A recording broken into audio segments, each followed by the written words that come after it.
Right now, the United States is paying $1 trillion every year just in interest on its debt. Not healthcare, not defense, not roads, schools, or a single government service. Just interest. $1 trillion every year paid directly to bondholders for money that has already been spent.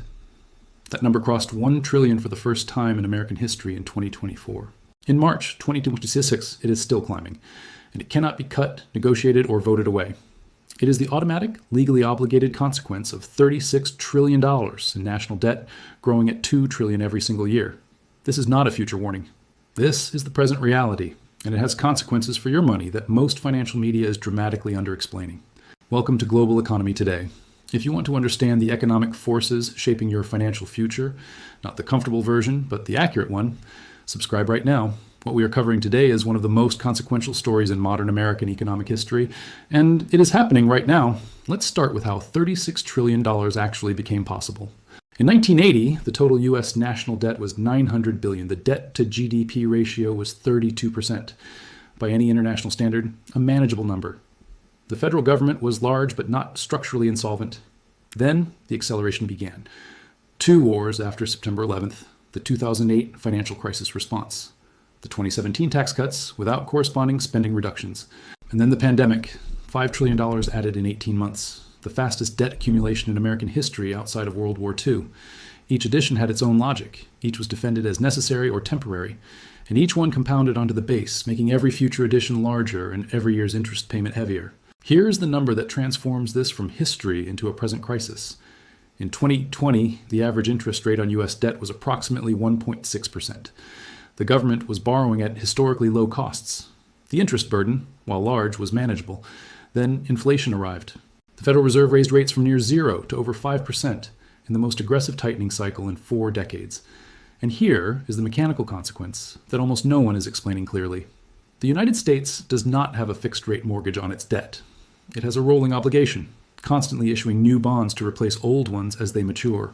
Every time a low-interest bond matures and is replaced at current market rates, that portion of the debt permanently costs more until rates fall again. A significant share of the cheap pandemic-era debt has already rolled over at dramatically higher rates. The rest will follow in the coming years, locking in elevated interest costs for decades, regardless of what the Fed does next. This is the debt trap. Higher rates increase borrowing costs. Higher borrowing costs increase the deficit. A larger deficit requires more borrowing. More borrowing at high rates increases costs further. The spiral feeds itself. There are 3 ways out, and being honest about each one is the most important thing this video can do. Exit 1. Genuine fiscal adjustment.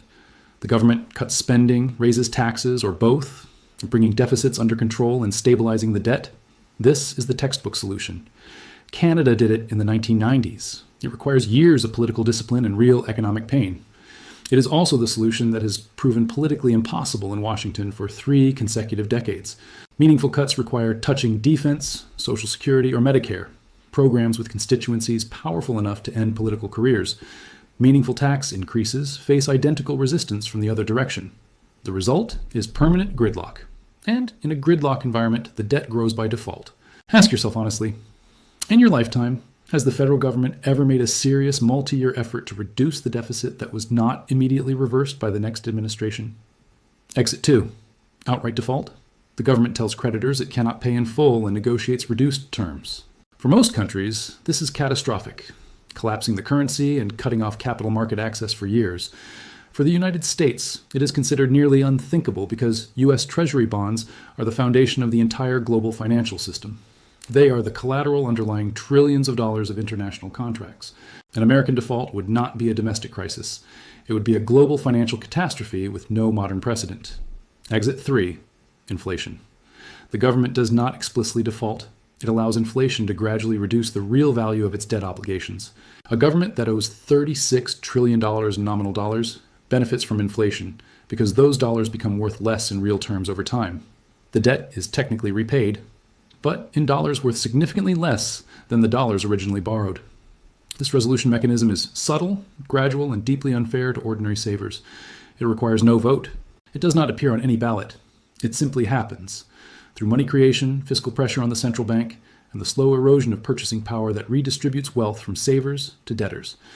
And the largest debtor in the world is the United States government.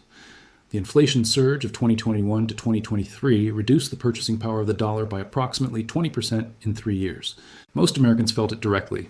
The government's real debt burden was simultaneously reduced by the same mechanism. That was not a coincidence, it was a preview. The critical signal to watch right now is the debt doom loop. When Treasury bond investors begin demanding higher rates to compensate for fiscal risk, borrowing costs rise further. Larger deficits require more borrowing signals more stress.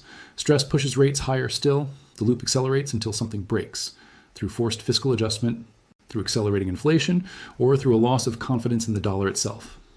The United States is not at the acute stage of this loop in March 2026. Treasury markets remain functional. The dollar remains the world's primary reserve currency, but every relevant metric is moving in the wrong direction. Debt is growing faster than GDP. Interest costs are growing faster than revenues. Political capacity for fiscal adjustment is essentially zero, and the global trend toward de-dollarization is slowly reducing the structural demand for Treasury bonds that has historically allowed America to borrow more cheaply than any other nation on earth. What does this mean for your money? Assets, whose value depends entirely on the purchasing power of the dollar, cash savings, money market funds, long-duration fixed income, carry a risk that is invisible in their nominal values, but very real in their trajectory. Assets with intrinsic value independent of any government's fiscal decisions, gold, real assets, equity in companies with genuine pricing power, international diversification, are not just investment preferences in this environment. They are structural protections against the most historically common resolution mechanism for unsustainable sovereign debt. Every major inflation episode in modern history has redistributed wealth from those holding nominal currency assets to those holding real assets. That redistribution is not random. It is predictable, and it is avoidable for those who understand what is coming before it arrives.